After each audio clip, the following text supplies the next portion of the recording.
Durante 17 años, Pablo Escobar Gaviria creó el mayor imperio de drogas conocido en la historia. Su principal estrategia, miles de asesinos dispuestos a dar la vida por él. John Jairo Velázquez, alias Popeye, mano derecha y sicario personal del capo narco, nos recibe en la peligrosa cárcel de alta seguridad de Colombia y cuenta detalles inéditos de la vida y muerte del patrón. Pablo Emilio Escobar Gaviria era una mente criminal como ninguna, una inteligencia nata y utilizaba las cosas sencillas. ¿Por qué se da cuenta uno que tiene estómago para el crimen? Porque uno mata a una persona y se va para la casa normal, va y almuerza normal, duerme normal. Encontramos y compartimos con Roberto Escobar, alias Osito, hermano de Pablo y cofundador del negocio de cocaínas más lucrativo de la historia. Recorrimos en exclusiva Hacienda Nápoles, la cuna del imperio del cartel de Medellín. Los secretos, dónde escondía su fortuna y los mitos del zar de la cocaína, puestos en la mira. Pablo Escobar Gaviria es una figura controversial, no solo en Colombia, sino en toda América Latina. Pero, ¿qué hace que aún hoy muchos se veneren y otros tantos teman a quien es considerado el narcotraficante más sanguinario del siglo XX? Un equipo de La Mira viajó a Colombia y entrevistó a los personajes más cercanos al zar de la droga. Conocimos de primera fuente antecedentes de su vida, su legado de violencia y muerte en voz del jefe de sus sicarios, el odio que genera en unos y la adoración que causa en otros. Los secretos de Pablo Escobar y su imperio del terror, en el reportaje del periodista Cristian Donoso.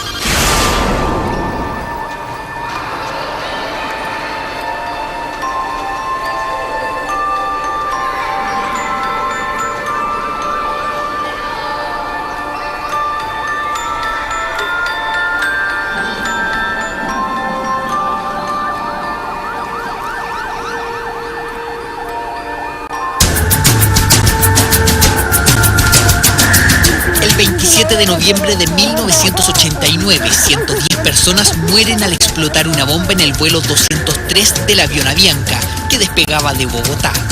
Todos inocentes que nada tenían que ver con el propósito del ataque. El atentado realizado por el cartel de Medellín buscaba matar al entonces electo presidente César Gaviria, quien en su campaña había declarado la guerra contra el narcotráfico y en especial al capo de capos, Pablo Escobar. Pero tras el zar de la cocaína había un hombre encargado del ataque, considerado el sicario más sangriento y peligroso del cartel, John Jairo Velázquez. Velázquez, uno de los 4 sobrevivientes del cartel de Medellín, nos cuenta detalles inéditos de quien fuera considerado por Estados Unidos como el criminal más peligroso del siglo XX. Un delincuente, un criminal que se transformó en un monstruo. Empezó a poner bombas por todo lado. En Bogotá, en Cali, en Medellín, él peleaba con todo el mundo. Realmente a los colombianos nos debe dar pena hablar de Pablo Escobar, como a los alemanes les debe dar pena y les da pena hablar de Hitler. Era una persona realmente inteligente, sin embargo no supo utilizar esa inteligencia para el bien, sino para el mal. Colombia, tierra del café, esmeraldas y mujeres bellas. Con más de 47 millones de habitantes, es uno de los países más poblados de América del Sur. Se ubica en el sector norte de nuestro continente, iniciando el Mar Caribe y el cordón central americano. Con una sangrienta historia de luchas civiles, militares y guerrillas revolucionarias, hay un segmento del tiempo que su pueblo aún mira con dolor y sufrimiento. Una época de terror, de miedo, donde las instituciones eran incapaces de contener la oleada del narcotráfico en el país. A toda hora andaba con estrés, con el temor de las bombas. El daño que se le hizo a esas generaciones y que aún todavía las repercutimos fue muy grande. Muerto hace 20 años, la sola figura de Escobar mantiene un trauma imborrable. Siempre el gobierno, como todo, trata de tapar las cosas buenas que hizo él y siempre resalta las cosas malas. En el aspecto de la iluminación, obras que está entregando Civismo Marche y el señor Pablo Escobar Gaviria. Tuvo algunos actos generosos, ¿sí? Actos generosos. Bien, no hizo bien. Su imagen y dolor están vivos, por ello no resulta fácil grabar los hitos de su historia. Estuvieron guardados acá y lo tenían exhibido acá, el Rolls Royce de Pablo Escobar. Buenas tardes. ¿Qué canal son ustedes? Perdón, que no se le puede hacer toma al edificio. Disculpe, que somos de Chile, venimos de Chile, estamos haciendo un informe. La fiscalía. Militares y policías armados que no permiten grabaciones, no fue una ni dos veces. En cada punto referente al capo narco, nos fue impedido. Una reacción que se comprende. El cartel de Medellín, liderado por el patrón, partió la historia de Colombia y marcó para siempre a sus habitantes. Colombia es una antes y otra después de Pablo Escobar. Cambió la apariencia del país afuera. Antes era el país del café y las esmeraldas, se convirtió en el país de la cocaína. Me pareció una agradable idea tatuar a Pablo Escobar. Eligió de otra forma el camino fácil para hacerse inmortal en esta sociedad colombiana, creo yo. Oscar Cantor tiene 31 años. Su nuevo tatuaje no es por capricho ni mero atrevimiento. Su infancia la pasó en medio de asesinatos y carros bombas. El nombre de Pablo Escobar lo marcó para siempre. La admiración no surge por las cosas malas que haya hecho o algo así, sino como un solo hombre es capaz de cambiar tanto un país, porque lo cambió políticamente, económicamente, culturalmente. Por ello ha organizado un tour sobre el patrón, que recorre cada hecho de su historia, crecimiento, auge y caída, el tour de Pablo Escobar. Como Pablo no hay dos. No fue el primero, pero sí fue el más grande. En la Mira es el primer programa chileno que logra recorrer cada detalle del zar de la cocaína.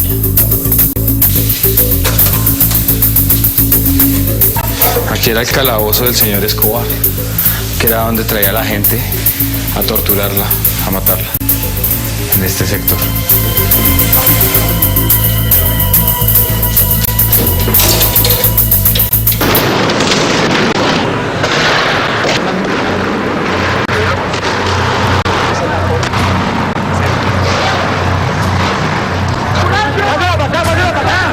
Ellos entraron con un carro tanque dándole bala al que apareciera.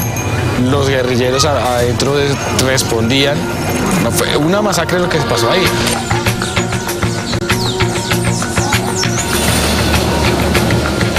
Pablo Escobar, lo que no podía comprar, lo mandaba a hacer. La bóveda donde Pablo Escobar guardaba todo su dinero. Acá, en este lugar, está enterrado Pablo Emilio Escobar Gaviria. El día del entierro del cementerio asistieron más de 200.000 personas. Un recorrido no exento de polémicas. Ha debido soportar las críticas de quienes lo acusan de hacer apología al sangriento criminal. Lo que pasa es que hay mucha gente que cree que tapando la historia, tapando el sol con un solo dedo, diciendo que no mostrando y no contando, se va a ir mejor.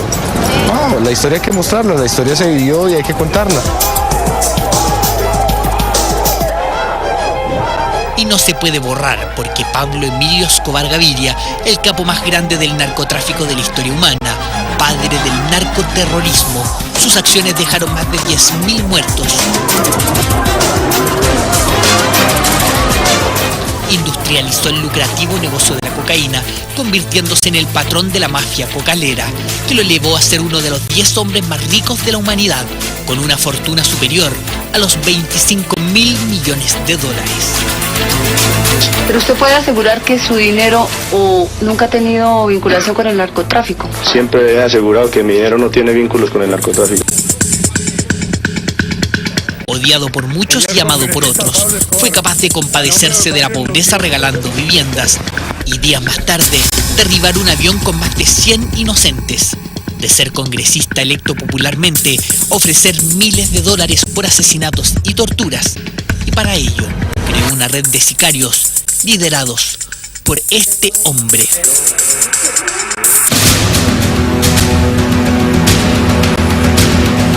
La cárcel de alta seguridad de Cómbita, la más importante de Colombia, queda a 200 kilómetros al norte de Bogotá. La seguridad es altísima, hasta el punto de llegar con fusiles mientras grabábamos el ingreso desde la autopista. Al interior, la revisión exagerada. No es para menos. En el penal custodian a asesinos, guerrilleros y paramilitares. Pero el prisionero más reconocido y peligroso es quien nos recibe. John Jairo Velázquez, alias Popeye, es el prisionero 007 y, como el famoso agente, infundió temor y respeto a punta de fuego. Popeye fue el sicario personal y mano derecha de Pablo Escobar, a quien se les indica como uno de los autores materiales del atentado del vuelo 203 de Avianca, y recuentos informales lo asocian a más de 1.500 muertes. Amigo, encantado yo. Saluda al pueblo chileno yo. Consígame una novia allá o yo. Ojalá sea bonito yo. ¿Te quiere? Claro, sí. Su mirada sigue fuerte y firme a pesar de 22 años tras los barrotes. Su lengua llena de historias junto al patrón, punzante y atrevida. Para mí Pablo Emilio Escobar Gaviria fue mi amigo. Primero fue mi patrón. Yo trabajé para él obnubiladamente, cegado por la figura de él, porque era un buen hombre para mí. Pablo Emilio Escobar Gaviria era una mente criminal como ninguna, una inteligencia nata y utilizaba las cosas sencillas.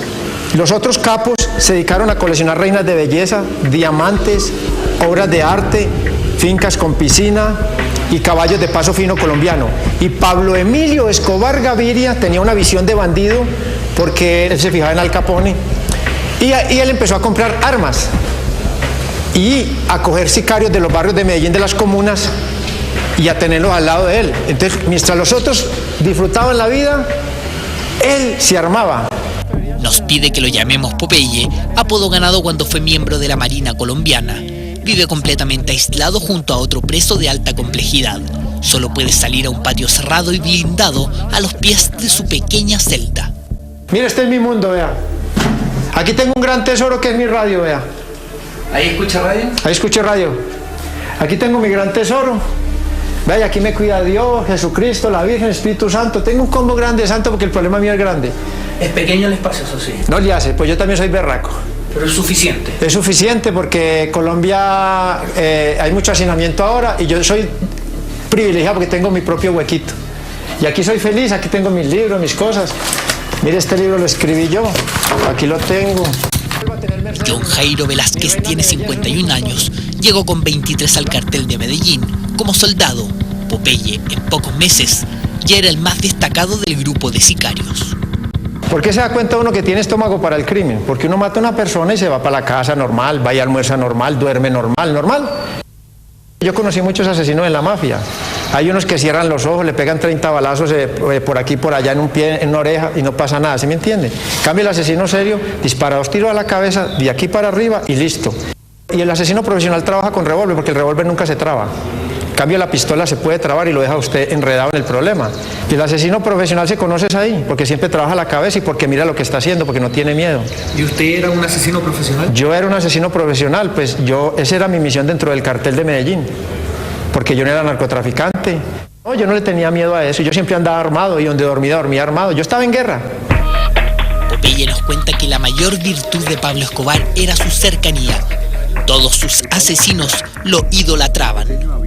Pablo Emilio Escobar Gaviria tenía una energía muy buena y nosotros los jóvenes de la época de esa generación crecimos oyendo por todas las esquinas Pablo Escobar y lo queríamos conocer. Cuando ya uno lo conocía pensaba que iba a encontrar con un tipo como en las películas, que el gran mafioso no se puede ni saludar, no se puede ni mirar a los ojos, hay que estar a 10 pasos y lo primero cuando lo conocí fue un abrazo que me dio la bienvenida y comimos un pedazo de pollo del plato de él. Era un hombre que usaba unos blue jeans Newman normalitos, una camisa normal y un relojito normal, de orito sí, pero normal, no era una cosa llena de diamantes ni de cosas. Se llegó a estimar que Pablo Escobar tuvo en Medellín cerca de 5.000 sicarios. Se preocupaba mucho por el bienestar de sus asesinos. No era que él prefiriera, por ejemplo, un narcotraficante que coronara 200 o 300 toneladas de coca, no, primero sus asesinos, porque era su base, era su fortaleza. Según Popeye, una inteligente estrategia que lo diferenciaba de sus compañeros de negocio. Resulta que el arma más poderosa de Pablo Escobar Gaviria no eran las ametralladoras, sino la inteligencia. Pablo Escobar desde el año 1983 montó unos grupos de inteligencia muy fuertes en Bogotá, Medellín, Cali, las principales ciudades de Colombia. Entonces usted era el jefe de la inteligencia de esa ciudad, usted tenía a su disposición una gran cantidad de dinero. Entonces usted infiltraba notificadores de la Corte Suprema, notificadores de los jueces, periodistas, muchas cosas. Era una industria del crimen bien planificada por una mente criminal que era Pablo Emilio Escobar Gaviria. Nosotros no necesitábamos llevar una pistola para Bogotá, allá había una ametralladora, había dinamita, había de todo. Usted llegaba a Bogotá, se desplazaba, ya encontraba todo, ejecutaba y todo el mundo quedaba asustado. Una perfecta industria del sicariato, creado por el patrón que seguía al pie de la letra su máxima de vida, plata o plomo, desde ministros hasta obreros.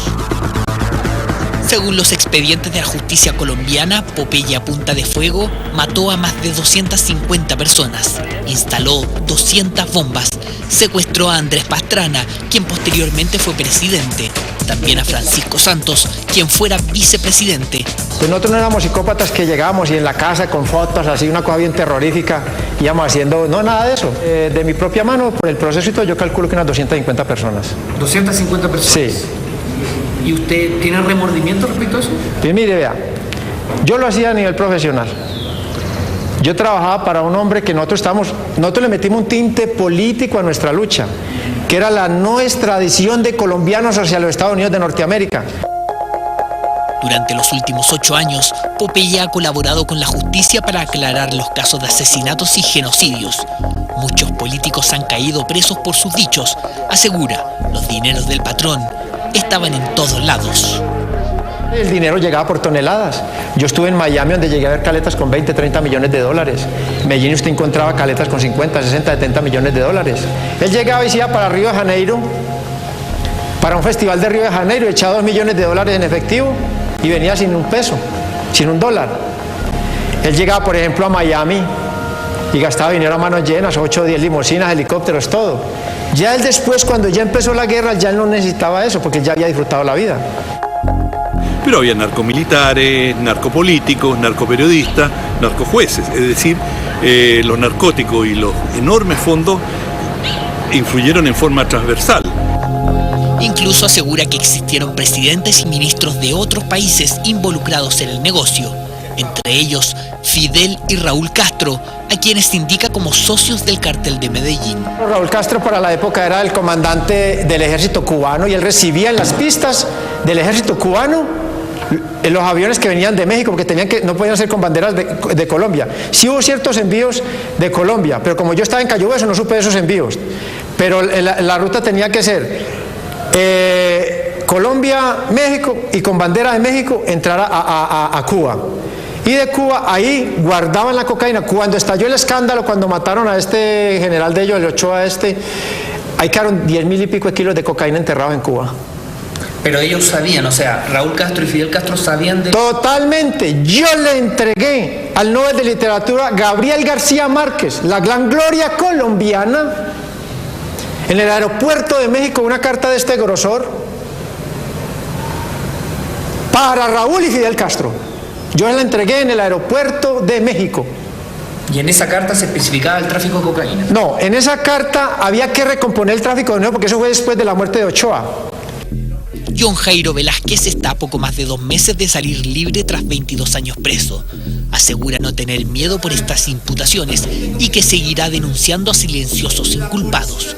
Uno de ellos, Juan Pablo Escobar, primogénito de Pablo, que recorre programas de televisión pidiendo perdón por su padre. Estas y otras declaraciones en algunos minutos. Pablo Escobar nació y se crió en barrios de clase media baja de Medellín. Tercero de 7 hermanos, siempre fue destacado en la escuela, con notas medianas pero con un gran espíritu líder. Reunía compañeros y les hablaba de revolución. A los 15 años era conocido por robar lápidas de cementerio y vender el mármol.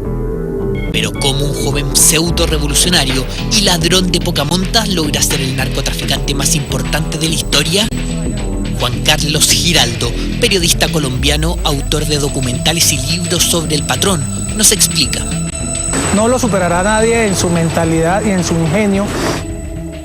En repuestos de llantas de avión, metía la cocaína en esas llantas de avión ya viejas, usadas, y las mandaba de Colombia al aeropuerto de Miami. Cuando llegaban allá, como estaban usadas, nadie las reclamaba, a permanecer en una bodega durante un tiempo, y luego, por disposición de las autoridades de aviación de Estados Unidos, ese material se llevaba a la basura, pero ya tenía su gente que iba y la recogía, y ahí recogían la droga. Para poder utilizar las pistas de aterrizaje de donde llegaban los aviones y salían cargados de droga en la selva colombiana, él hacía las pistas. Para que no se vieran de día las pistas, él hizo unos pueblos, unas fachadas de casa con techo y todo, con, ¿cómo se llaman esas? Las llantas pequeñitas, cosa que pudieran correrlas. De día tapaban la pista, entonces los aviones del ejército y de la Fuerza Aérea que sobrevolaban veían un pueblo, no veían la pista. De noche corrían nuevamente el pueblo y aparecía la pista y era utilizada por los... Eso fue él. Sistemas e inteligencia que le rindieron frutos en pocos meses. En 1978, con solo 2 años de narcotráfico, Pablo Escobar era multimillonario. Cuando Pablo Emilio Escobar Gaviria empezó a traficar drogas, 1 kilo de cocaína en los Estados Unidos valía $50.000. Y $50.000 de esa época es mucha plata hoy en día, es muy diferente a $50.000 de hoy. Pablo Escobar fue el primer narcotraficante que pasó de utilizar avionetas o aviones medianamente pequeños a pasar a utilizar jets. Él pasó a utilizar jets de turbina, 727. En un solo viaje alcanzaba a sacar 10 toneladas en un jet. En un solo día llegó a sacar 10 aviones con 10 toneladas.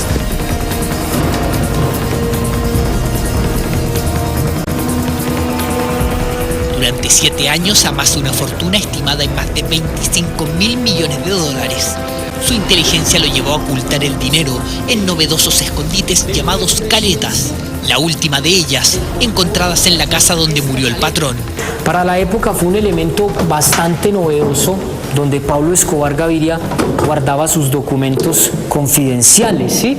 Él la mandó a fabricar, él la tenía en su despacho privado cuando, digamos, tenía armas, documentos confidenciales que involucraban a personas dentro de la organización estatal, que de pronto en algún momento él con su dinero o los obligaba, pues aquí guardaba sus documentos y nunca la dejaba tocar por nadie. Esta caleta siempre permaneció bajo su cuidado y su custodia.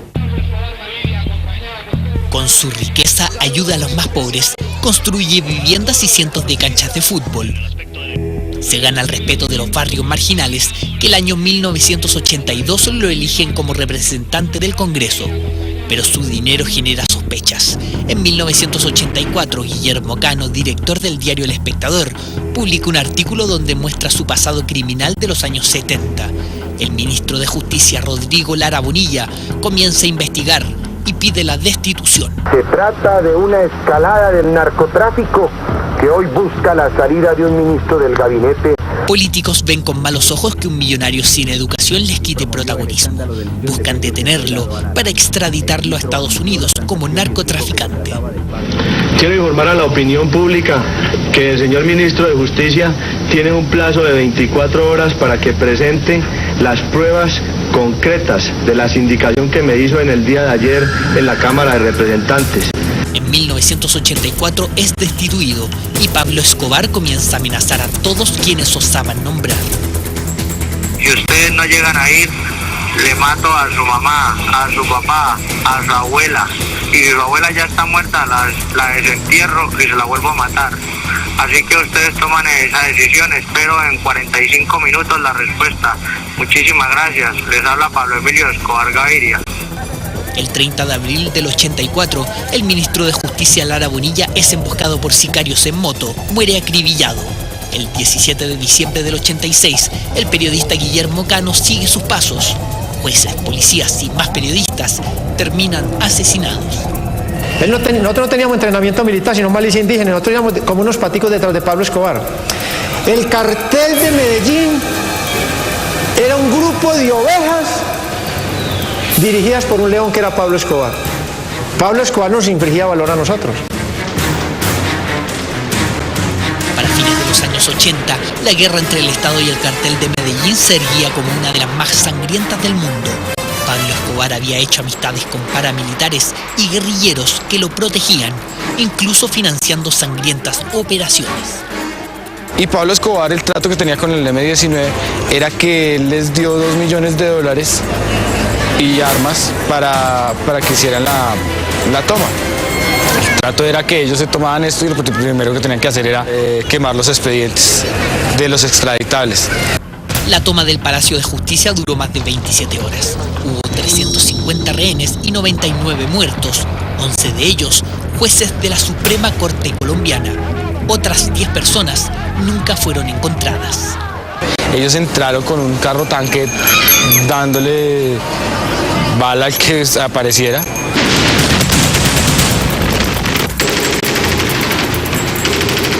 Los guerrilleros adentro respondían. No, fue una masacre lo que se pasó ahí. Durante años las autoridades colombianas negaron la participación de Pablo Escobar en esta sangrienta operación. Popeye, testigo de las reuniones previas, ratifica la intervención del patrón. Yo estuve ahí. Se le entregaron $2 millones a un miembro importante, Iván Marino Ospina, que él muere antes de la toma, pero la plata se la entregaron. Armas se recogieron en Medellín. Era tan grande la fortuna del capo y sus ansias de triunfo que comienza a ofrecer hasta $10.000 por policías muertos. Reparte armas de grueso calibre a sus sicarios. Más de 600 uniformados son asesinados en plena calle. Pablo Emilio Escobar Gaviria, que para esa época, los 80, él ya contaba con un arsenal, ¿sí?, que ni siquiera al interior de la institución todavía se conocía. Eran armas que él mandaba a traer del exterior, compraba armas con silenciador que él tenía para la época, y ni siquiera los grupos legalmente constituidos, las fuerzas militares y la policía, tenían conocimiento de que Pablo Escobar Gaviria ya tuviera ese arsenal en su poder. Y en la primera noche matamos 17 policías. Y como los policías vivían en los barrios populares, los empezamos a atacar en los barrios populares y ahí se cuajó la guerra. Los muertos ahí fueron bastanticos. ¿Usted mató policías? Sí, claro, y los pagaba también. ¿Sí? Salíamos a enfrentarlos, mano a mano. Y Pablo Escobar hacía retenes y como si fuéramos ley, nos disfrazábamos de policías para matar policías. Habían policías que mataban policías, les pagábamos a los policías la muerte de los policías, comprábamos los fusiles de la policía, eso fue una locura. Pablo Escobar Gaviria era un bandido perfecto. ¿Cómo es el bandido perfecto? El bandido perfecto es una persona equilibrada emocionalmente, ni se pone muy contento por una cosa buena que le sucede, ni se coloca muy triste por una cosa mala que le sucede, sino que es una personalidad así, normal, así. Es de los tipos que se emborrachaba y lo abrazaba a uno, te quiero mucho, y babiaba, no. Él se fumaba un varillo y se tomaba media cerveza génica y ya. Era un hombre que hablaba normalmente, pausado, tomaba sus decisiones con cabeza fría. Él era un témpano de hielo, por eso llegó hasta donde llegó. Para 1987, Pablo Escobar tenía más de 2.000 propiedades en todo el mundo.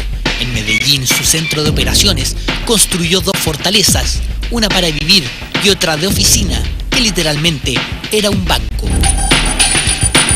Pero el año 1988 se produce el gran quiebre en la historia. El Cartel de Cali, un grupo de narcotraficantes del sector sur de Colombia, instaló una bomba en su edificio residencial, el Mónaco, donde estaba toda su familia. Pablo Escobar había salido 30 minutos antes de la explosión. Sus hijos y señora salvaron con vida, no así 3 de sus guardaespaldas y sirvientes. Con la llegada de la policía y la prensa, se percataron del increíble lujo de la propiedad. Más de 50 automóviles de colección y obras de arte originales de Rodin, Botero, Picasso, incluso Dalí, que duplicaban el valor de la propiedad. 25 años más tarde ingresamos al edificio Mónaco, destruido y deshabitado. Aún así se puede observar la majestuosidad de la construcción y los detalles que hacían de Pablo Escobar, el sanguinario capo de la cocaína. Pablo Escobar vivía acá con sus hijos y su esposa en el 6º y 7º piso. El resto de pisos era para los empleados, las señoras de la cocina, los señores de mantenimiento, los escoltas, y ahorita van a ver cómo eran los apartamentos de los empleados. Este era uno de los baños de los empleados, un jacuzzi. Este era el baño del empleado. De los empleados, imagínate. Este era el baño de los empleados, todo en mármol. Estos son huecos que dejó el ejército buscando caletas, rompieron los techos para buscar si habían acá más caletas. Aquí era el calabozo del señor Escobar, que era donde traía a la gente a torturarla, a matarla, en este sector. Este era el ascensor que subía a los apartamentos. Y Pablo entonces venía acá, torturaba, mataba a la gente y después subía al apartamento a jugar con sus hijos. El resto del vecindario era así. ¿Sí ves? Son casas de un piso, son casas grandes con unos jardines, pero eran así. Y Pablo en la mitad de todas las casas grandes, el edificio de 7 pisos. Todo el edificio conduce a un séptimo piso en penthouse, la pieza principal del patrón, más de 240 metros cuadrados de habitación y su propia bóveda. Y acá en este espacio era la cama de Pablo Escobar estaba acá. Si tengo la cama ya, le pongo mi plata a la cabecera. Esta es la bóveda de Pablo Escobar. Una bóveda que tiene más de 3 metros de altura, tiene más o menos 20 metros cuadrados. La puerta de acero. La puerta es de acero. Está completamente blindado, esto es grandísimo. Algún día esto estuvo lleno de dinero, todo, hasta el techo, de dólares, pesos, lingotes de oro. Esto era la caja menor de Pablo Escobar. El atentado a su residencia y familia no lo perdonó y comenzó la peor etapa de su reinado, el inicio del narcoterrorismo. Popeye relata que el sistema de carros bombas Escobar lo importa desde España con socios de la ETA. De la ETA. Y nos enseña a nosotros a armar los carros bomba a control remoto. Eso primero en Colombia usted veía que colocaban bombas muy poquito, pero era con pólvora negra esa que hacen los voladores y grapas retorcidas para crear la metralla. Pero cuando eso explota en Colombia, aquí tuvieron que traer expertos estadounidenses para decirles, llegó el terrorismo a Colombia. Estamos observando en este momento el sitio donde quedó ubicado el bus que fue utilizado para el atentado. Ahí ven ustedes el bus al fondo. El país quedó en shock. Uno no sabía, a veces, digámoslo sin ser tan extremista, pero uno sabía que salía a la calle y en cualquier momento, en cualquier lugar podía pasar algo y uno podía estar ahí. Más de 250 bombas explotan en las principales ciudades de Colombia. Y empezaron allá a escorbar en un rincón, entonces yo le mandé el plano de la cámara y estaba el tipo, cogió algo y lo levantó y era una cabeza, era la cabeza del... donde estaba el carro bomba, ahí quedó. Yo me acuerdo que el periodista dijo, uy, puta, es la cabeza, es una cabeza. Las escenas yo creo que no, yo se las puedo decir, la televisión las puede mostrar, pero la vivencia es una cosa que es espantosa, o sea, el olor de la sangre, el olor de la pólvora, la dinamita, no podríamos reflejarlo en las imágenes, no alcanza a ser reflejado en las imágenes. La guerra continúa por 2 años. En 1991 Pablo Escobar se entrega a la justicia colombiana tras lograr cambiar la constitución e impedir la extradición. Durante 9 meses vive en la cárcel La Catedral, construida con su propia fortuna. Al momento de su traslado, los radios del helicóptero captan nuevas amenazas de Pablo Escobar. Todo lo que ustedes sufrieron y lo que mi familia también ha sufrido, pues va a repercutir en la paz de este país, que es muy importante. 9 meses dura Pablo Escobar y sus secuaces en La Catedral. El 21 de julio del 92 se escapa caminando tras haber matado, desmembrado y quemado a 2 de sus socios del cartel al interior de la prisión. A cada gendarme le habría pagado miles de dólares. Nuevamente con la llegada de la prensa, se destapa el lujo con el que vivía el patrón en la supuesta cárcel estatal.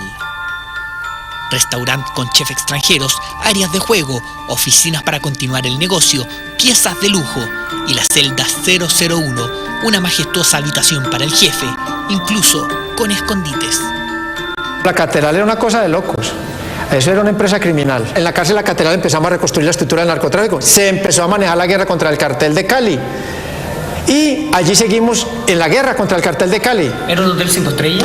Un hotel 6 estrellas. Allí subían las señoritas, había orgías, teníamos chimeneas en las celdas, había discoteca pequeña, pues no una discoteca con luces como las de Miami, pero sí eran chéveres para hacer una cárcel. Había visitas todo el día. La búsqueda de Escobar se desata con más de 5.000 hombres. Todos sus enemigos se unen. La policía, militares, la CIA, la DEA, paramilitares, guerrilleros y el cartel de Cali forman el bloque de búsqueda. Por Colombia, denuncia a los narcotraficantes. Se buscan Pablo Escobar Gaviria y Gonzalo Rodríguez Gacha. En medio de la guerra, Roberto Escobar, alias Osito, hermano y socio del capo, es detenido.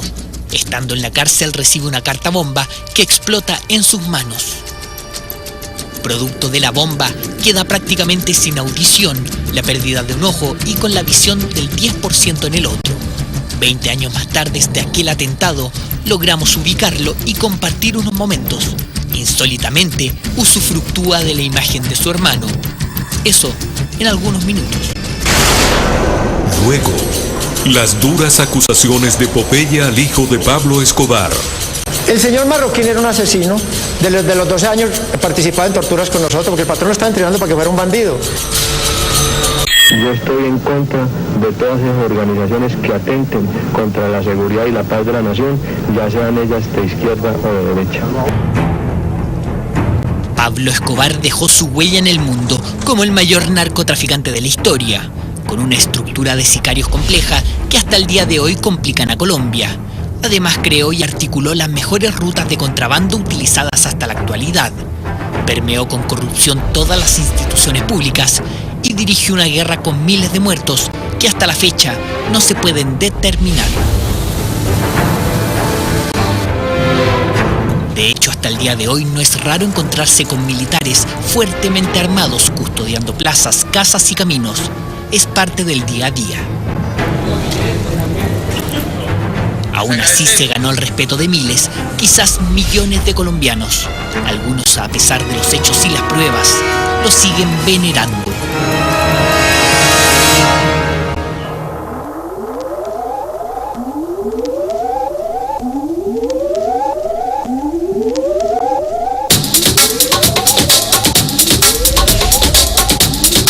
A principios de 1980, un multimillonario Pablo Escobar comienza a resonar en los medios y los barrios marginales como benefactor.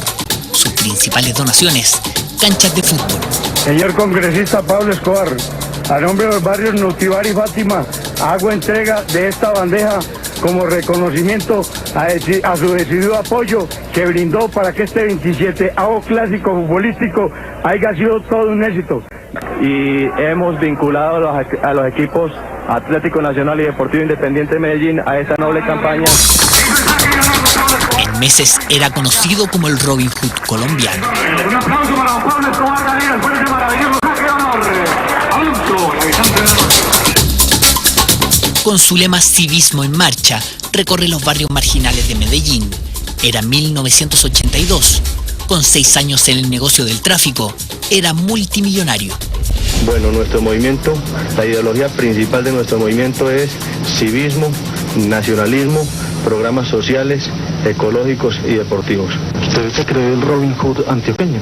De ninguna manera, pero de todas maneras es un calificativo que resulta bastante interesante porque quienes conocen la historia de Robin Hood saben perfectamente que luchó y que salió en la defensa de las clases populares. Es en ese mismo año que realiza una de las obras sociales más recordadas.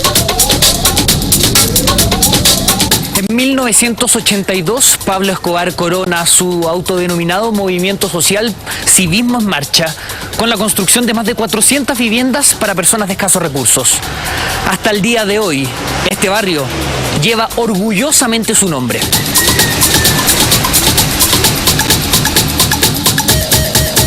Los muros lo anuncian durante el recorrido. Las micros llevan su nombre. El barrio Pablo Escobar se levanta en la periferia de Medellín con un estilo similar a las favelas de Río de Janeiro. No es fácil llegar, menos como extranjeros.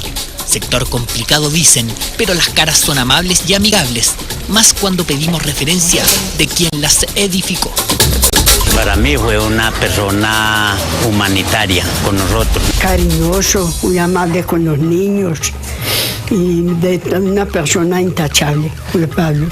Un hombre muy bueno, un hombre de buen corazón, un hombre que si lo hubieran dejado hubiera sido el mejor presidente que hubiera tenido Colombia.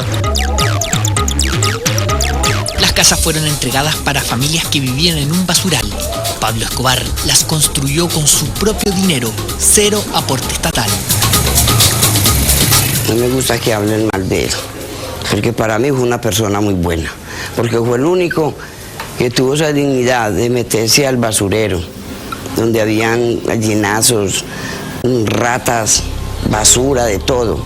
Fue el único que se indignó de ir hasta allá a fijarse a ver la gente cómo vivía allá. Iba mucho al basurero, iba mucho allá y él se bien arreglado y todo, y se codeaba con la gente mugrosa, malolienta.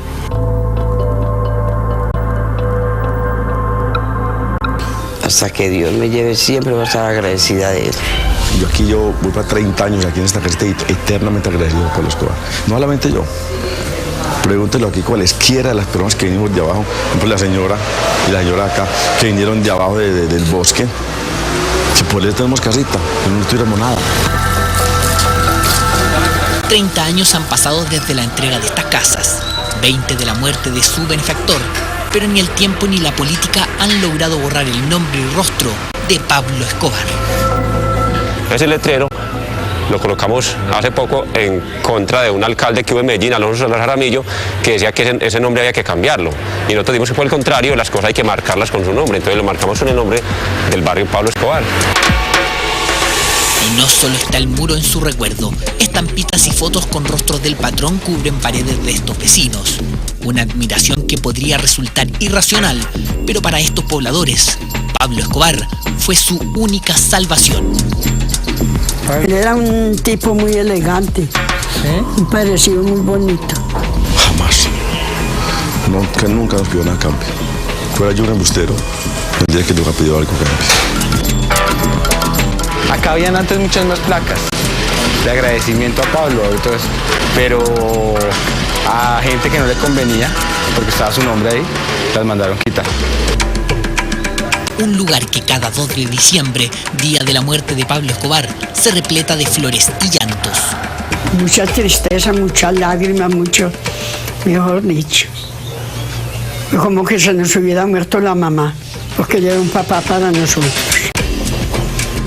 Un recuerdo y veneración que estos pobladores aseguran pregonarán a extranjeros, vecinos y familia. La devoción por su benefactor la mantendrán por siempre. Lo vamos a defender, lo defendemos toda la vida y seguimos defendiéndolo y esperamos que algún empresario se digne a regalarnos algún día una escultura de Pablo Escobar para ponerla en el barrio, para que el mundo sepa que Pablo Escobar existió y que sigue existiendo en el barrio.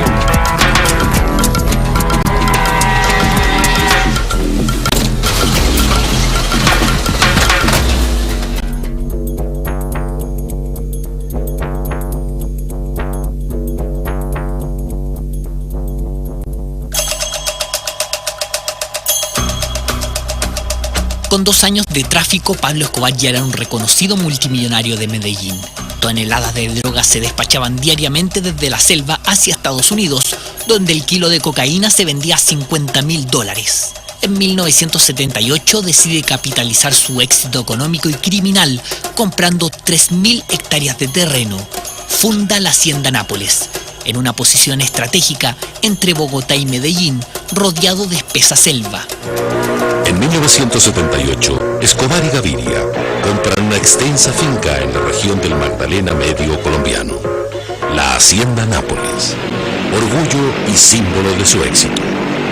Amante de los animales, Pablo Escobar construye su propio zoológico con más de 300 especies exóticas, todas al aire libre. Él, para satisfacer a su ego y a su familia, decidió que todos aquellos animales exóticos que no habían en Colombia, él los pudo traer de África. Construye hoteles de lujo para sus invitados, 6 piscinas, 18 lagos artificiales, una pista de aterrizaje donde incluso podía maniobrar un avión Hércules, helipuertos, hangares, una plaza de toros, un bar-restaurante y caballerizas de paso fino. Si usted va a la Hacienda Nápoles, lo que encuentra ahí es un museíto chimbo ahí. Primero es una cosa esplendorosa en Latinoamérica, animales en su hábitat natural. Era una locura los animales que hay, porque era más costoso el sostenimiento de los animales que traer los animales. Y unos lagos muy bonitos. Pues la casa en esa época, para esa época era muy bonita la casa principal, muchos árboles. En diciembre de 1978 inaugura su pequeño reino, invita a toda la familia y contrata un canal de televisión para realizar un documental. Los helicópteros también empiezan a llegar, trayendo consigo a más visitantes.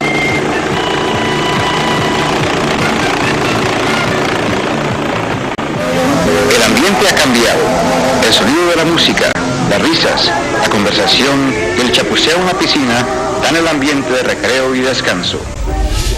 Preciado que tengo en mi vida, mi esposa, mis amigos, mis compañeros de oficina y de trabajo, porque es gente que pertenece al municipio de Envigado.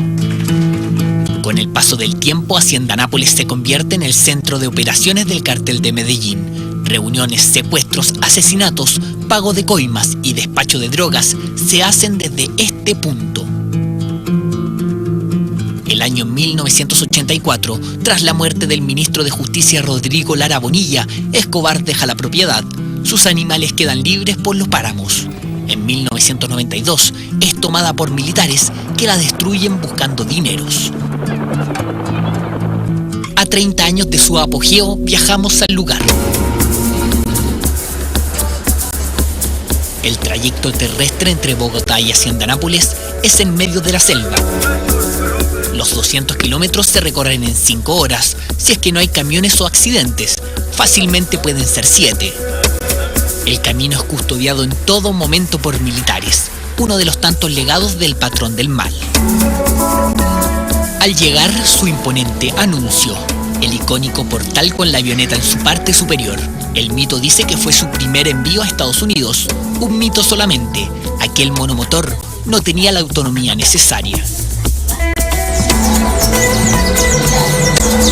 Al interior la magnitud sorprende. Se ha convertido en un parque de atracciones. Con algunos pequeños cambios, uno logra apreciar la envergadura del Imperio Escobar.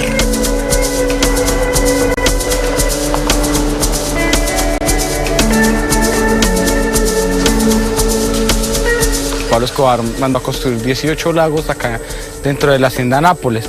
Desvió un río cercano para llenarlos de agua y lo hizo. Él originalmente trajo 4 hipopótamos del zoológico de San Diego, 3 hembras, un macho, y hoy en día, después de más de 20 años, hay casi 40 hipopótamos. Hay algunos hipopótamos que se han salido y hay una historia que hace como unos 8 años apareció un hipopótamo caminando por toda la autopista.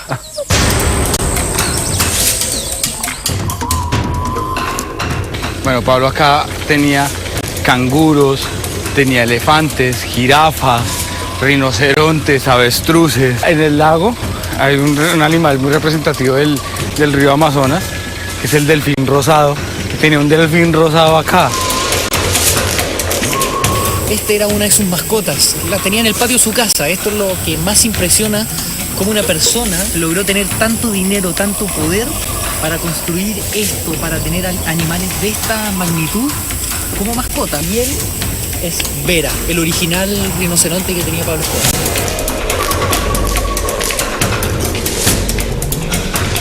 La gente venía acá, conocía el zoológico, los lagos.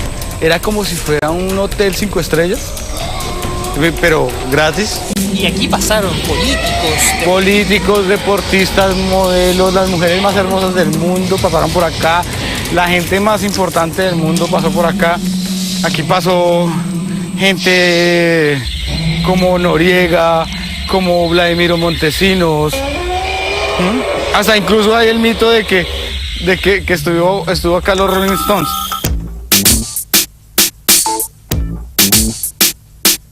Estas cebras que vemos acá son hijas de las originales que trajo Pablo Escobar. En los 80s, cuando Pablo Escobar las trajo, llegó acá a Linderena a decirle a Pablo, bueno, ¿estos animales qué? ¿Nos los vamos a llevar? Él estaba en Medellín, vino rápidamente en el helicóptero, le dijo al funcionario que no se las llevara, que le daba dinero y todo eso. El funcionario no quiso aceptar. Y mientras que él hablaba con él, porque Pablo era una persona muy dada a hablar, y entonces todo esto, los empleados trajeron pintura, cogieron unos burros, los pintaron, y el Inderena lo que se llevó fueron 5 burros y dejaron acá las originales.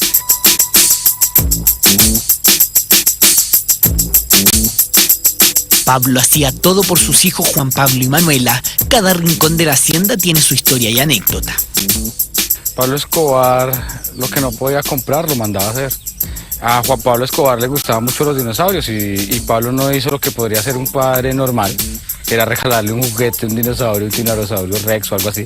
Lo mandó a hacer 6 réplicas a este tamaño. Manuela le dijo a Pablo que quería un unicornio y Pablo Escobar cogió un caballo así pequeño, le colocó un cacho y le colocó unas alas de avestruz y se lo regaló a Manuela. Lo que esa niña le pidiera a Pablo, lo obtenía. Le dio eso en una Navidad y obviamente el caballo no duró más de 2 o 3 días vivo y se murió de la infección. No es que le pegara, sino que le hizo una operación. Le hizo una operación, se lo cosieron, un cacho, y las alas se las cosieron.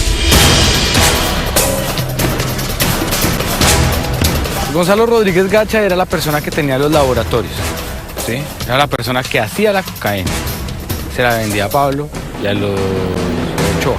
Pero como tal, Pablo Escobar lo que hacía era distribuir. Él acá en la hacienda Nápoles y en Río Negro y en Medellín tenía avionetas jumbos, sí, aviones súper grandes para distribuir.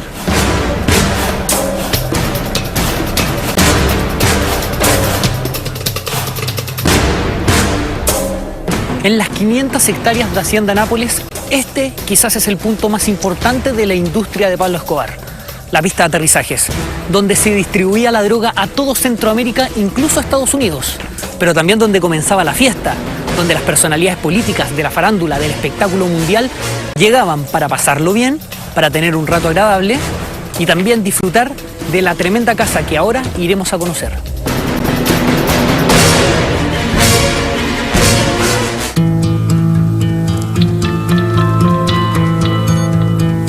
Los actuales dueños, concesionados por el Estado, decidieron alejarse de la imagen de Pablo Escobar.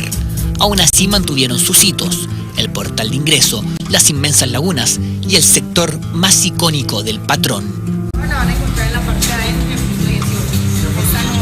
no, pero era esta casa.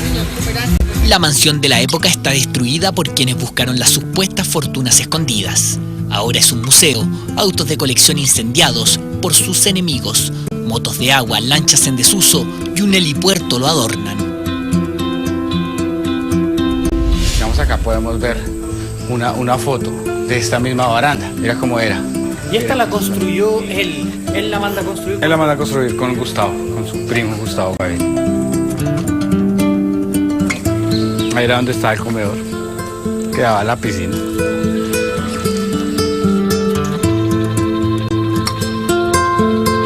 Sí, ese sería como el similar, la tierra del nunca jamás que creó Michael Jackson. Es el similar en Colombia, la que creó Pablo Escobar, la hacienda Nápoles.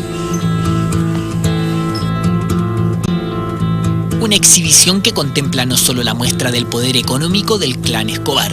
Durante el recorrido se presencia su cara más brutal: asesinatos, torturas y secuestros. Esas dos dualidades que tenía Pablo, él le dolía que un pájaro se muriera acá en la hacienda Nápoles, pero podía poner una bomba.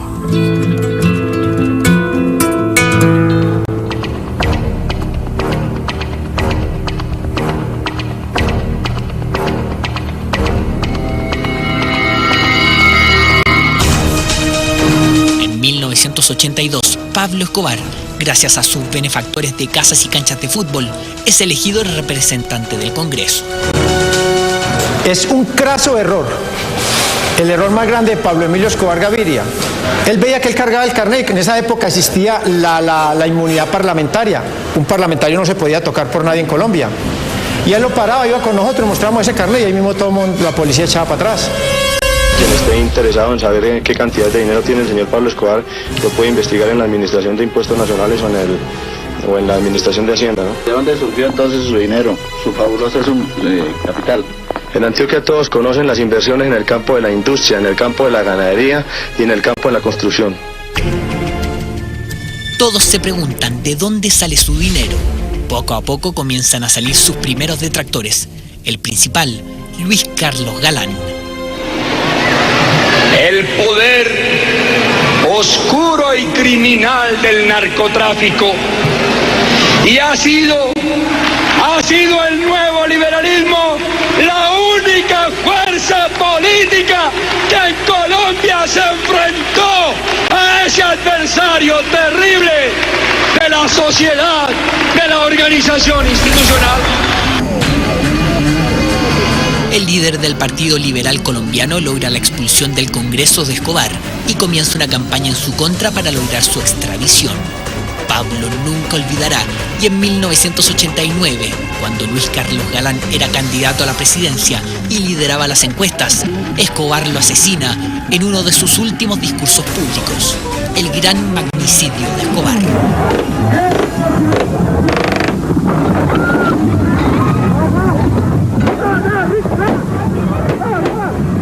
Se infiltra la seguridad del candidato Luis Carlos Galán, que eran los del DAS, y se ejecuta en Soacha.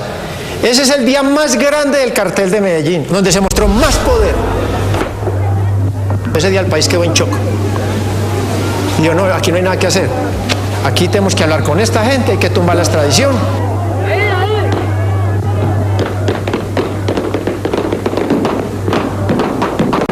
Juan Manuel, su hijo, actual senador de Colombia, asegura nunca haber tenido más temor que aquella noche. En esos días fue muy duro y muy difícil porque Pablo Escobar dijo que iba a ir por las familias de sus enemigos, no solamente por sus enemigos. Entonces, pues fueron momentos en que mis hermanos y yo no pudimos volver al colegio después del asesinato de mi papá en agosto. Según su hijo, todos estaban conscientes que Pablo Escobar atentaría con su vida. El poder del patrón era tan grande que había penetrado todos los estamentos para matarlo. Bueno, no fue solamente Pablo Escobar el que asesinó a mi papá. Realmente a mi papá lo asesinaron, digamos, una coalición de intereses criminales y mafiosos.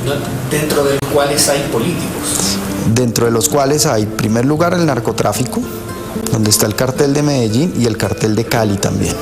También los grupos paramilitares y políticos también, especialmente del Partido Liberal, el mismo partido en el cual mi papá militaba, que veían en Galán una amenaza para sus intereses.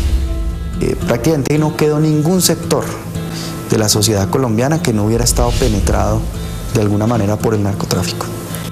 Incluso una vez muerto, Escobar dinamitó 2 veces el monumento en su nombre, como repetía a sus sicarios, los mataba en vida y los remataba en muerte. Un delincuente, un criminal que se transformó en un monstruo que puso de rodillas al Estado colombiano a través de la corrupción y a través de la intimidación, que no tenía ningún problema en asesinar y eliminar a cualquiera que se atravesara en su camino, en sus intereses, en su proyecto criminal, fuera quien fuera, viniera de donde viniera, no tenía ningún problema en asesinarlo, en eliminarlo a él, a sus familias, a su descendencia, a lo que fuera con tal de lograr su objetivo.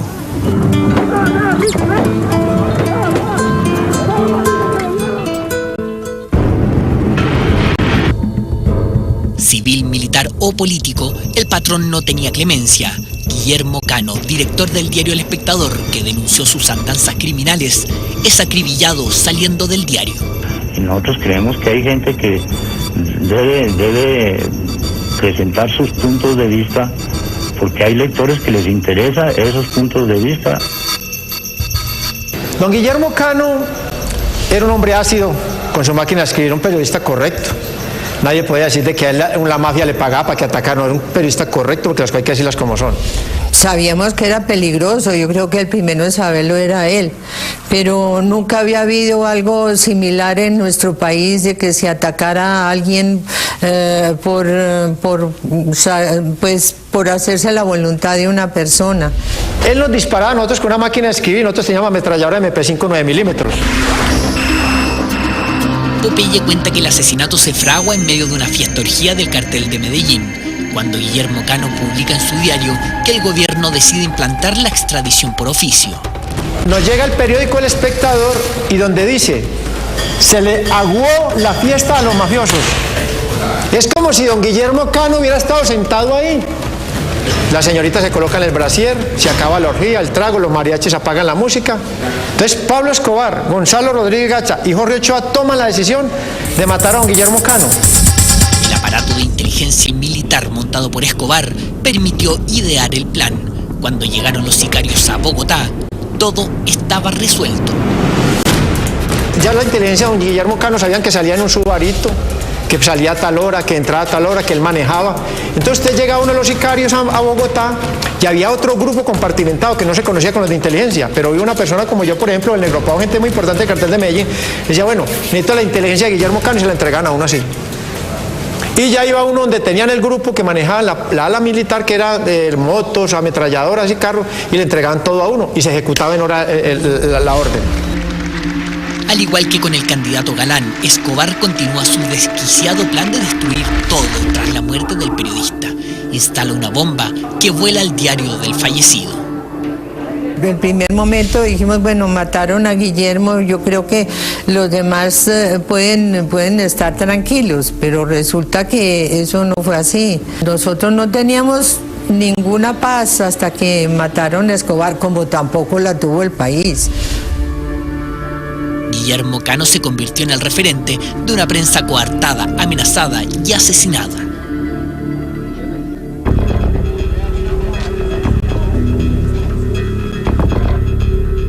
La época era muy difícil porque tenías que informar casi que con la pistola aquí, ¿no? Contra ningún miembro del cartel de Medellín había orden de captura. ¿Por qué? Porque si un juez, en esa época no existía la fiscalía, si un juez le abría un caso a un miembro del cartel de Medellín, el juez se moría inmediatamente. Una ley del terror que pocos sobrevivieron para contar, uno de ellos, Francisco Díaz. A mí, por ejemplo, me llegó un policía y me dijo, mire, yo soy experto en antiexplosivos. Me contrataron para matarlo, para ponerle una bomba a usted. Y aquí está la bomba. Me la puso en las manos. Me dijo, pero no, ábrala fresco que no tiene explosivos. Eso le corre a uno la sangre por el cuerpo, es muy duro. Las amenazas, cuando a uno lo amenazan yo creo que la parte psicológica, la presión psicológica es lo más fuerte de una amenaza. Así de brutal, las muertes y amenazas eran diarias, Pablo Escobar no perdonaba. Azucena Liévano, conocido rostro de televisión colombiano, fue víctima del patrón. El 30 de agosto del 90, es secuestrada junto a su equipo.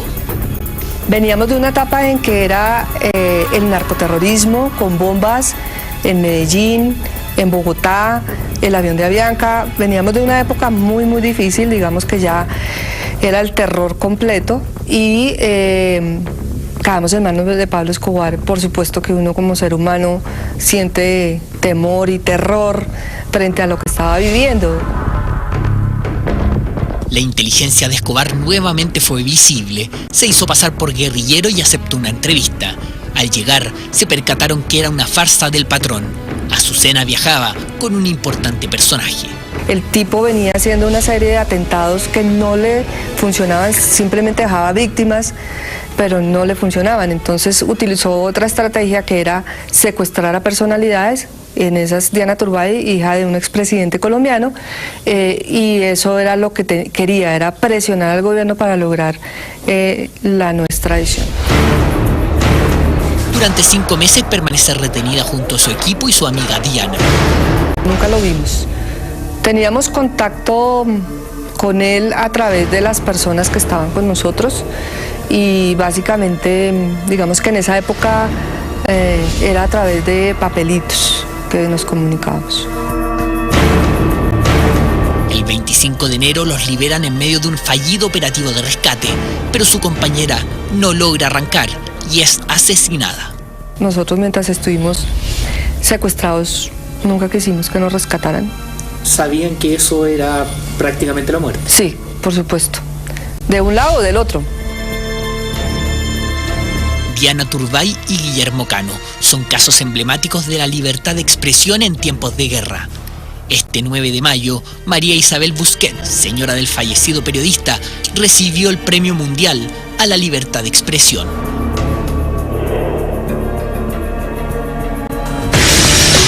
Tras 22 años preso, Popeye saldrá en libertad los primeros días de agosto. A pesar de sus miles de asesinatos, su cooperación con la justicia decreció la pena. Yo tengo amigos. Yo soy una persona que siembro. Yo no tengo miedo. O sí hay cierto temor, porque es que el miedo es el que lo mantiene vivo a uno. Y a mí me gusta el miedo, y me gusta saborearlo. Y hay una cosa de lo que yo no le tengo miedo, es a la muerte. Porque aquí vemos dos muertos hablando. Un temor justificado, sus enemigos han aumentado tras cooperar con la justicia e inculpar a políticos, militares y civiles. Yo tengo una filosofía, muchos dicen que es barata, para mí es muy linda, es filosofía que yo he aprendido en la lucha de la vida. Yo tengo 51 años de edad, de experiencia tengo 1500. Si ustedes vienen con armas, ¿responderá con fuego? Totalmente, porque yo no soy bobo. Y yo soy rápido y soy avispado. Y soy muy previsivo y pendiente de todo. Yo soy como un piloto de helicóptero que va piloteando y va mirando dónde va a aterrizar en caso de una emergencia. Yo voy caminando y veo dónde va a salir un arma. Lo que sí no vuelvo a hacer es recibir un contrato para asesinar a una persona, eso no lo vuelvo a hacer. Pero si a mí me vienen a matar, yo no soy bobo, yo me defiendo. Asegura que uno de sus principales enemigos actuales es Sebastián Marroquín, el hijo primogénito de Pablo Escobar, Juan Pablo, que cambió su nombre tras la muerte del padre. El señor Marroquín, a quien yo ayudé cuando murió Pablo Escobar, porque yo estaba preso en la cárcel Modelo, y con un poderoso narcotraficante, Iván Ordinola Grajales, logro que él vaya a Cali a arreglar con Rodrigo Orejuela, que eran mis enemigos, pero Iván era mi amigo. Yo le salvé la vida al miserable del Marroquín, a la señora madre y a la niña. Y por ellos quedaron en un acuerdo, porque cuando matan al patrón, Marroquín le su bocota y dice que va a matar a los que mataron al patrón. Dice no creer la actitud pacifista mostrada en los últimos años de Escobar Jr., donde incluso grabó un documental pidiendo perdón a los hijos de Galán y Lara Bonilla, además de recorrer programas de televisión disculpándose. ¿Por qué te nació ir a pedirle perdón a los hijos de él en circunstancias de que tú eras muy chico cuando eso ocurrió y seguramente no tuviste ninguna responsabilidad? Sin duda que no tuve ninguna responsabilidad, pero sí he sentido la responsabilidad moral como familia y como familiar directo de mi padre de acercarme a sus víctimas, y debo decir que esto no solamente ha ocurrido en el contexto del documental. A partir de allí se generaron encuentros que lamentablemente no están documentados. John Jairo Velázquez, mano derecha y sicario personal de Pablo Escobar, tiene una visión muy diferente del hijo. El señor Marroquín era un asesino. De los 12 años participaba en torturas con nosotros, porque el patrón lo estaba entrenando para que fuera un bandido. Él estuvo en la muerte del capitán Posada de la Policía Nacional, donde le colocaron una bomba en la puerta. Él estuvo en eso. Después él ahorita dice que él es un santo, pero él fue un bandido. ¿A él por qué no lo pueden judicializar? Porque era menor de edad. Hoy en día él es uno de mis grandes enemigos. Él salía a decir que el papá de él no dejaba testigos. Está muy bien un solo asesinato. Usted no dejar testigos, pues que lo muerto en 3.000 y nosotros éramos 2.000. ¿Cómo hace usted para tapar eso? Y el señor Marroquín viene y le mete los dedos en la boca al hijo de Galán, al hijo de Lara Bonilla. ¿Para qué? Para entrar a Colombia a vender unas propiedades y unas obras de artes que tienen todavía acá. Y viene a pedirle perdón. El único inteligente fue Juan Manuel Galán, que le dijo, venga, ¿usted por qué me pide perdón a mí? Fue una babosada lo que hicieron ahí. Metieron las patas los hijos de Galán y de Lara Bonilla, porque están al frente de un bandido que es el señor Marroquín. Como yo, que soy una rata, pero soy una rata que lo reconozco. Él orina agua bendita, él ahora hace mantra y todo, es un Gandhi gordo. Él dice que no, que él orina agua bendita y que él vende camiseticas. Están llenos de millones de dólares de la actividad criminal de nosotros y de su padre. Millones de dólares que asegura aún están disponibles ilegalmente por la familia ante la impericia de la justicia. El patrón edificó la mayoría de los lotes en Medellín. Tenía edificios por todas partes, tenía moteles y en Miami tenía como 400 apartamentos y casas de recreo. Ellos tienen una plata muy grande en Suiza. Esas platas están escondidas allá. La fortuna de Pablo Escobar está en obras de arte, diamantes y oro. Las obras de arte las tiene doña Tata en Argentina. Y muchas obras de arte de esas son de personas que nosotros secuestramos y matamos y pagaron con esas obras de arte. Las tiene su hijo Juan Pablo en Argentina. Todo ese dinero está allá. Cuando haya que resarcir el daño de las víctimas del cartel de Medellín, hay que ir por esas obras de arte que las tiene Juan Pablo en Argentina. Opinión similar tiene Francisco Díaz, periodista de la época. Aquí se ha comentado de Juan Pablo, es que de todas maneras Juan Pablo estuvo mucho al lado de su papá cuando se cometieron muchos de los crímenes que cometió el cartel de Medellín. Y lo que sí se le puede contar a la comunidad y que Juan Pablo se lo debe contar al mundo y explicar por qué lo hizo y en los términos que lo hizo. Cuando muere, el día que matan a Pablo Escobar, lo llama una periodista, él contesta al teléfono, supongo también era el calor, dijo: yo voy a poner bombas por todo lado, voy a matar policías, voy a matar al que sea, voy a vengar la sangre de mi padre. Nosotros no queremos hablar en este momento. Todos dicen que nos mató, yo puedo matar a todos los hijos, yo solo me mato en mal país. Era un niño y un joven que tuvo todo lo que quiso, pero además que creció, tuvo su infancia y su juventud fue con sicarios. No creo que tuviera cosas o historias muy buenas para contar. Realmente la historia que queda de él en Colombia es una historia negra y es una historia de muerte también. Durante semanas intentamos conversar con Juan Pablo. Exigía pago de varios miles de dólares para hablar. Un negocio redondo si se piensan que en menos de un mes visitó 3 programas solo en Chile.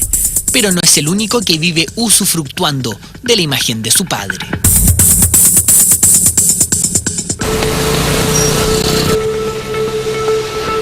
Es 9 de mayo, mientras recorremos Medellín nos logramos contactar con un recorrido que dice llevar turistas a la casa de Roberto Escobar, alias Sosito, hermano de Pablo y socio del cartel de Medellín. Debemos cambiar de vehículo y esperar en un paradero. Nos recoge una van llena de turistas, todos ven un DVD pirata. El chofer dice, si usted lo compra, Roberto lo firma por $5. El camino hacia la casa es lleno de curvas, un cerro sin salida, tenebroso. Al llegar nos bajamos con precaución. El chofer repetía, no queremos periodistas. Al bajar logramos ver la cara del chofer. Es Jaime, alias Carietón, guardaespaldas del cartel de Medellín.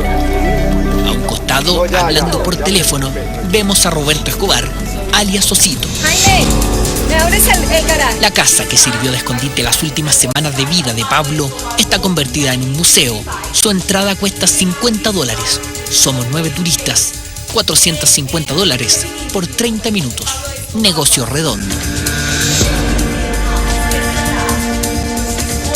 Mientras grabamos, se acerca Jaime y nos dice que no podemos hacerlo.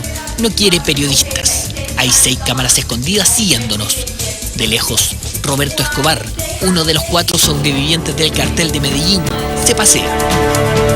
Hay hoyos de bala en las paredes y vidrios, producto de intentos de secuestro a Roberto. La gente sigue buscando la fortuna del patrón, escondida en caletas como las que muestran. Tras 20 minutos de recorrido, aparece nuevamente Roberto, esta vez para firmar los DVDs piratas y fotografías de su hermano, previo pago de $5. Y si usted quiere, se puede sacar una foto con él. Claro, ahora. Enseguida estamos fotico allí con él. Firmame esto, Roberto. Aquí tenemos, Comenzamos a entender el lucrativo negocio que atrae a turistas de todo el mundo. Nosotros recibimos personas de... ¿Where are you coming from? Australia.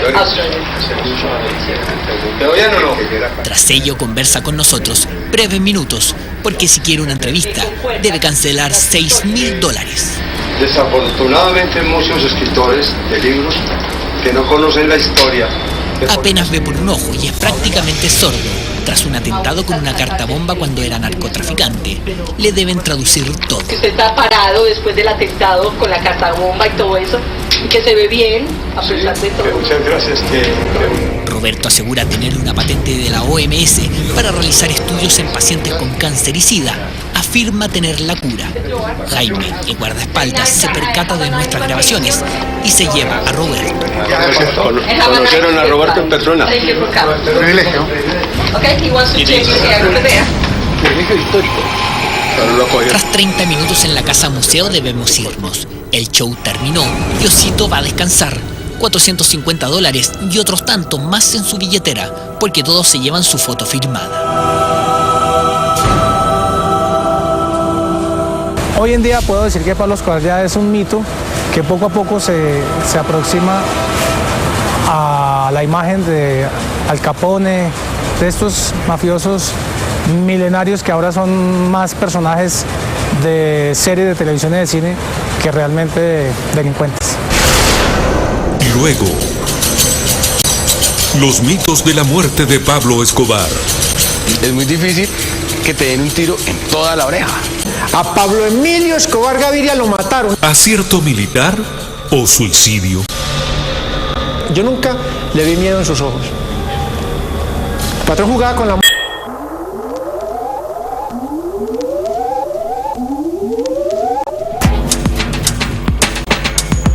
Tras escaparse de la cárcel el 92 y con la guerra desatada, paramilitares y narcos de Cali se unen y forman un grupo de sicarios llamados Los Pepes, que buscan eliminar a Escobar y todo lo relacionado con él. La familia Escobar intenta arrancar de Colombia, pero ningún país los acepta, ni siquiera con las maletas llenas de dinero. Ante eventuales atentados, son protegidos en el hotel de Kendama por el propio gobierno. El 3 de diciembre del 93, un día después de cumplir 44 años, Pablo llama a sus hijos y habla por 22 minutos. Su gran error: los teléfonos estaban intervenidos. Al patrón solo le quedaba un guardaespaldas. Cuando pasaron por acá buscándolo, se dieron cuenta que por esa ventana Escobar estaba hablando por teléfono. Y en ese momento rodearon todo, la manzana, y ingresaron. El primero que cayó fue Álvaro de Jesús, alias El Limón. Salió, se dio cuenta cuando nos tumbaron la puerta y él salió a disparar y murió acá. Por donde vemos allá arriba, donde están esos bloques grises, ¿sí? Ahí había una ventana. Abrió la ventana, saltó, había otro muro ahí, y vuelve y salta y cae en el tejado. Él pretendía escapar por ahí. Pero él no contaba que aquí, que ya lo tenían rodeado y que aquí en este lugar había gente disparando. Popeye asegura que la guerra lo había transformado en un desquiciado y había perdido su inteligencia. Ese llamado mortal no era el primero. Por ello, un mes antes se había entregado junto a Roberto, Osito, por misma orden del patrón. El suelo colombiano está vigilado desde la estratosfera por los americanos, los ingleses y los israelitas. Y una llamada era grave. Ya nos han hecho 2 operativos cuando me volé con él. Y yo le dije, no, patrón, yo no aguanto el tercer operativo porque se nos estamos entregando. Y ese día además me dijo, pues si quiere vaya, y me vine. Por años la duda ha sido, ¿lo mataron o se suicidó? Es muy difícil que te den un tiro en toda la oreja. Desde aquí no lo ves y desde adentro tampoco. O sea, darle un tiro certero en la oreja, no, él se lo dio. Él se lo dio. A Pablo Emilio Escobar Gaviria lo mataron. Es un cuento chino de Roberto Escobar. Pablo Escobar no era inmortal. No se suicidó. No, ¿para qué se va a suicidar si él así se voló 1000 veces? Él tenía una escalera y él subió hasta el 2.º piso para salir de ahí. Él se veía gordito, pero él era ágil. El patrón se hace matar, porque el patrón es un hombre que tenía su grado de suicida. Cuando nosotros nos tiraban los operativos, nosotros éramos caballos de carreras y éramos nerviosos como un caballo de carreras. Le mismo le quitamos el seguro al fusil y nos poníamos pilas. Y el patrón, tranquilo. Y nos decían, tranquilo muchachos, calma, calma, dejemos los que entren, porque si ellos vienen entrando y nosotros vamos saliendo a la carrera, no le encontramos los que entren para que se ubiquen. Cuando ellos ya se ubiquen, vemos por dónde salimos. Y cuando él ya veía la colista, ahora sí salgamos, y salía tranquilo. El patrón era un hombre, yo nunca le vi miedo en sus ojos. El patrón jugaba con la muerte. Para sorpresa de las autoridades, su funeral fue multitudinario. 20 años más tarde, su tumba sigue siendo lugar de procesión por curiosos turistas y propios colombianos. Esta es una de las tumbas más visitadas del mundo, junto a la de Elvis Presley y Jim Morrison. Hay gente que viene y le reza, que le cumple milagros, cosas. Como también ha habido los casos que se han parado acá a pisotear la tumba y a decirle así te queríamos ver, desgraciado. Pues yo vivo en el extranjero y no que quería venir a ver dónde que todo el mundo habla de él. Entonces, mirar a ver cómo es la tumba, si es diferente a la de los demás. Pero ahí vemos que todo es igual. Para mí no es importante, simplemente marcó la historia de una forma negativa. Entonces uno por curiosidad simplemente. Paradójicamente, a 20 años de la muerte del patrón, el cartel de Medellín sigue reunido. A metros de Pablo está enterrado Gustavo, su primo y socio, y Griselda Blanco, la reina de la coca, también socia del cartel. Ningún narcotraficante muere de viejo. Ningún narcotraficante se pensiona. Sí, todo se paga de una u otra manera. Pablo Escobar dejó una estela de sangre y temor. Cambió la historia de Colombia y el mundo. A 2 décadas de su muerte, militares dominan las calles y los motociclistas deben tener patente en los cascos por miedo a sicarios. Sus mitos crecen. Más que un criminal, Pablo Emilio Escobar Gaviria se recuerda como una leyenda. Pero a 20 años de la muerte del patrón, en todo Colombia, aún resuenan las palabras de su hermana. No crean en ningún momento que porque Pablo Escobar fue asesinado vilmente se va a acabar la violencia en Colombia. No sean ilusos. ¿El tráfico de drogas se acaba, el narcoterrorismo se acaba? ¿Usted cree que el tráfico de drogas se acabe y que el narcoterrorismo se acabe con la muerte de Pablo Escobar? Sea honesta, contéstelo usted. En el año 93, cuando muere Pablo Escobar, en Colombia no había sembrados de mata de coca, sino que se traía la pasta de coca del Perú, de Bolivia, del Ecuador. Cuando muere Pablo Escobar, entra la gran confederación del paramilitarismo fundada por los hermanos Castaño Gil. Y Colombia lo siembran de mata de coca. Esto es como el cáncer, eso es un virus que no va a pasar y no va a parar. Pienso que fue infructuosa esa lucha. Sacaron las bombas y se acabó muchas cosas, pero la corrupción, tristemente, en nuestro país todavía sigue. La corrupción en Colombia está desbordada, a todo nivel, desde arriba hasta abajo. Hay un dicho acá en Colombia que dicen que los políticos colombianos son tan corruptos que corrompieron a Pablo Escobar. La violenta muerte de Pablo Escobar no significó el fin del narcotráfico ni de la violencia en Colombia. Surgieron nuevos carteles que ocuparon el lugar que él dejó. Pero afortunadamente ninguno de estos ha igualado la crueldad ni ha logrado la relevancia que tuvo el zar de la cocaína. Y es que, independiente del juicio que se haga de su figura, es indesmentible que Escobar ya pasó a la historia del mundo como el criminal más poderoso, influyente y sanguinario de los últimos tiempos. Por eso hoy estuvo en la mira. Hasta la próxima semana. Buenas noches.